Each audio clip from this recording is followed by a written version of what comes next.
第20课，律法实在的意思。有一日，耶稣的学生在食饭，因无水通洗手。有几个法利赛人看因食饭，因知影学生无先洗手。将犹太人的律法无先洗手，未通食饭。遐个法利赛人甲耶稣讲：咱犹太人若无先洗手，未通食饭。你的学生也是犹太人，因为什么无洗手就食饭？因为什么无洗手？因无遵守犹太人的律法。遵守犹太人的律法是真要紧。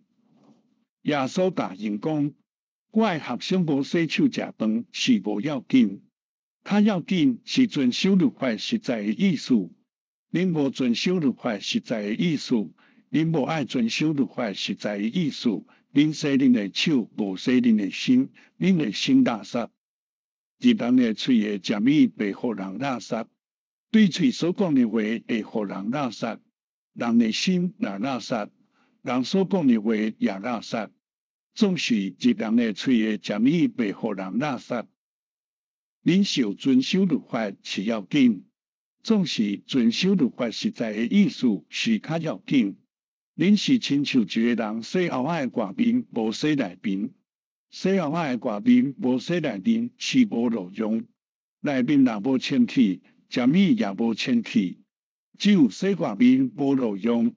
恁的心若清气，恁通遵守律法。恁的心若清气，食物袂互恁垃圾。所以恁着遵守律法实在的意思。恁爱互心清气。学生就知影食物拢是通食，食物袂互人垃圾。因知影上帝爱人遵守律法实在的意思。